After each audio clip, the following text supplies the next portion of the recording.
Been there and back. He chuckled without humor. We could have done this the easy way, but since you're being a stupid bitch... The tree shook, causing Lana to grip tightly. Oh shit, Lana whispered as she scrambled around to the front of the tree. With one kick of his foot, the tree uprooted and began to fall as if in slow motion to the ground. The only thing she could do was hold on for the ride. Before the tree hit the ground, she pushed off, not wanting to get caught underneath the large trunk. She hit the ground hard. Air whooshed out of her lungs as she rolled to her back. Looking up, Vincent stood above her, a cruel grin on his face. We will do it my way, he finished his sentence. Reaching down, he grabbed her by the hair, dragging her through the limbs of the downed tree. Effortlessly, he tossed her in front of the other vampire and Amy. Get up, he ordered, nudging her with his foot. Standing was the hardest thing Lana had ever done at that very moment, but she refused to cower in front of the bastard. If she was going to die, she was going to die in defiance. Slowly she rose, locking her knees in place, her eyes making contact with a terrified Amy, which wasn't good. She needed Amy on her toes. Lana's eyes then met those of the other vampire, who was supposed to be her date. His golden eyes looked angry but not cruel. There was something in his gaze that surprised her. But before she could think more about it, Vincent stepped into her vision. Now are you finished being a pain in my ass? Vincent reached out, grasped a strand of her hair, and pulled hard.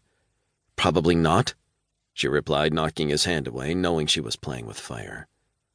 Lana had already convinced herself that she was dead anyway, so she refused to hold back and figured she would go down being her typical smart-ass self. He pinched her face in a cruel grip, bringing it close to his. Is it true? Can you speak to the dead? Lana didn't say anything, didn't flinch. She focused a steady gaze on Vincent, refusing to submit and give anything away. I could crush your skull, Lana Banana. A smile was placed firmly on his face, but his eyes promised he could and would do exactly that. Then you'll never know the answer to your question, will you? She was able to reply with her lips scrunched together. His laugh was even and cruel. You're a brave one, aren't you? He let go of her face with a push. I don't like that trait in women. What about you, VC? You like that trait in women?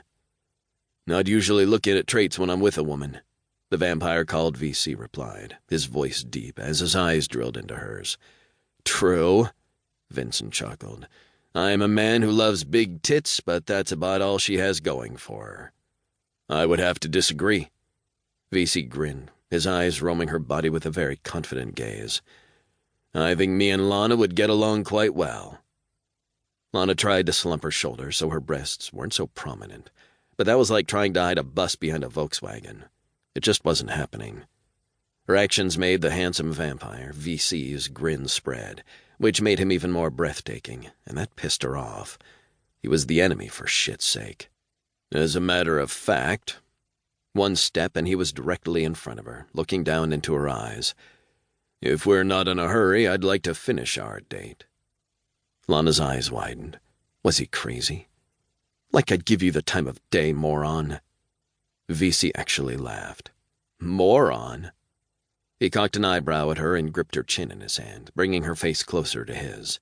She noticed that his grip was gentler than Vincent's. I'd have you screaming within seconds, my lovely Lana. Yes, you would, she hissed, pulling her face away, her skin tingling from his gentle grip. In disgust. When she looked into his eyes, she saw the confident gleam that he could and would probably have her screaming as he boasted. He had a body to make any woman. Lana shook her head, looking away from him and his smug grin. Damn it, focus, Lana, she mentally screamed at herself. Oh, we will see, lovely Lana. He gave her a slow wink. Lana shot him her most evil glare. She hated when people gave her nicknames, and her name was primed for stupid rhymes. We don't have time for this, Vincent interrupted with a growl, and they need to be handed over untouched. Handed over? Amy took a step back, making eye contact with Lana. Handed over to who? How much are women going for these days? Lana ignored Amy's glance. The guy, VC, was watching her too closely. She needed time to think, to stall.